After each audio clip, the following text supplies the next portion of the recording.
আজকের দিনটাকে আমি একটু অন্যভাবে দেখি, কারণ আমরা শব্দ দূষণ নিয়ে আজকে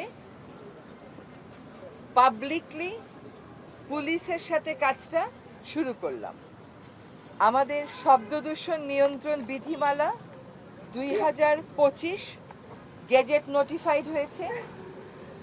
সেইখানে আইনগতভাবে পরিবেশ অধিদপ্তরের পাশাপাশি পুলিশকেও দায়িত্ব দেওয়া হয়েছে, কারণ তারাই সারাক্ষণ রাস্তায় থাকেন।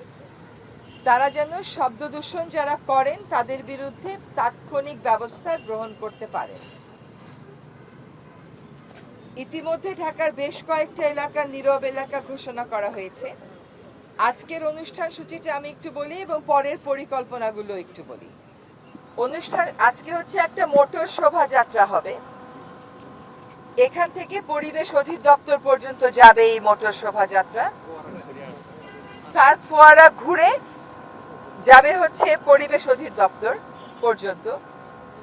এই সময় পর্যন্ত এই মোটর শোভাযাত্রার কোনো গাড়ি হর্ন বাজাবে না।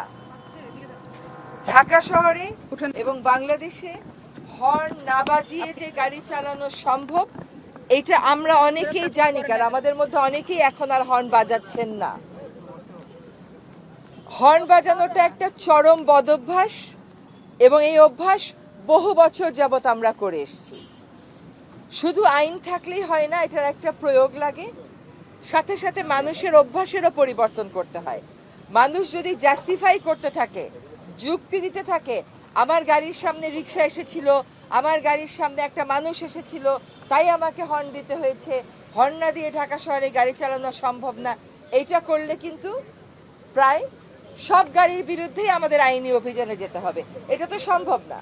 কাজে অভ্যাস পরিবর্তন যেন মানুষ করে, সেজন্য আপনারা যারা গণমাধ্যম কর্মী আছেন আপনাদের কাছে বিনীত অনুরোধ, স্বপ্রণোদিত হয়ে আপনাদের বিভিন্ন অনুষ্ঠানের মাঝখানে স্ক্রলে এই বার্তাটা দেন যে অযথা হর্ন বাজাবেন না। আসলে হর্ন বাজাবেন না বলেন, কারণ অযথা বললেই আবার বলবে আমারটা অযথা ছিল না, আমারটা কারণে ছিল, কিন্তু আসলে কারণে থাকে না। আমরা শব্দ দূষণের অনেক কটা উৎস আছে। হর্ন আর আতশবাজি নিয়ে মানুষের সবচাইতে বেশি অভিযোগ। আমরা এর আগে স্বরাষ্ট্র মন্ত্রণালয়কে লিখেছি, আবারও লিখছি, যাওয়ার আগে চেষ্টা করে যাব একটা জায়গা সুনির্দিষ্ট করে দিয়ে যেতে যেখানেই কেবলমাত্র নববর্ষের আতশবাজি পোড়ানো হবে, আর কোথাও এটা হবে না। নিউজিল্যান্ডের মতন যদি পারতাম যে একেবারেই বন্ধ করে দিতে তাহলে কাজ হতো, কিন্তু এইবারে শোক দিবসে যেইভাবে বিবেকহীনভাবে আতশবাজি ফুটানো হয়েছে তারপরে নিউজিল্যান্ডের মতন যাত্রাপথে যেতে পারছি না। ফলে একটা জায়গা সুনির্দিষ্ট করে দেব। শব্দ দূষণের দিকে আমাদের দুইটা দিকে আমরা মনোনিবেশ করছি, একটা হচ্ছে হর্ন, একটা হচ্ছে আতশবাজি। হর্নে আবারও অনুরোধ করব যে আপনারা প্রত্যেকে যার যার গণমাধ্যমে এটাকে দায়িত্ব মনে করে প্রচার করবেন। দ্বিতীয় হচ্ছে নিজের গাড়িতে হর্ন বাজানো বন্ধ করবেন। আপনারা যখন আমাদের বাসায় যান, অফিসে যান রেকর্ড করতে, আমি প্রত্যেককে জিজ্ঞেস করি আপনার গাড়ি কি হর্ন বাজিয়েছিল? প্রত্যেকে উত্তর দেন জি আপা হর্ন বাজিয়ে আসছি। এখন থেকে গাড়িতে উঠবেন আর হর্ন বাজাবেন না।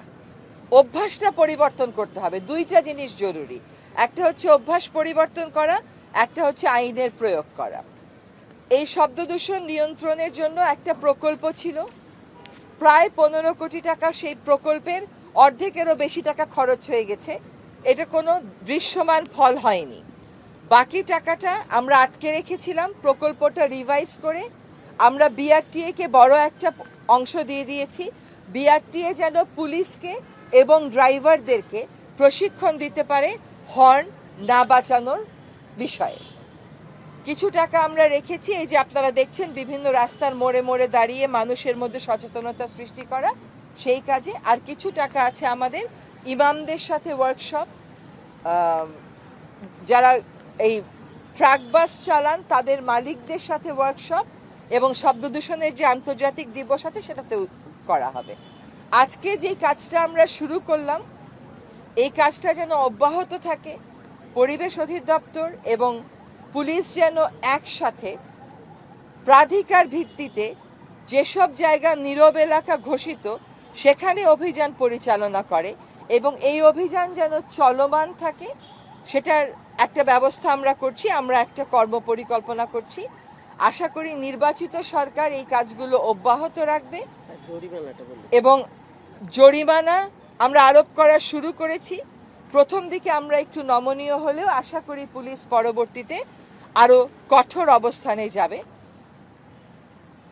একটা ইতিবাচক অভিজ্ঞতা দিয়ে বক্তব্য শেষ করছি। ঢাকা এয়ারপোর্ট থেকে বের হলে যেমন হর্নের তীক্ষ্ণ আওয়াজে কান ফেটে যায়, ঠিক এই একই রকম অবস্থা ছিল নেপালের কাঠমান্ডুতে। 2024 সালের সেপ্টেম্বরে আমি নেপালের কাঠমান্ডুতে গেছিলাম। কাঠমান্ডুতে একটা হর্নের আওয়াজ শোনা যায় নাই, কারণ কাঠমান্ডু পুলিশ এটা নিজেদের দায়িত্ব হিসেবে নিয়েছে এবং মানুষও এটা আইনটা মেনে চলতে উদ্বুদ্ধ হয়েছে। তো সমাজ এগিয়ে আসুক, ছাত্র সমাজ এগিয়ে আসুক, চালকেরা যারা আছেন তারা এগিয়ে আসুক, পরিবেশ অধিদপ্তর আর পুলিশ একই সাথে কাজ করে মানুষকে উদ্বুদ্ধ করুক, জরিমানা করুক।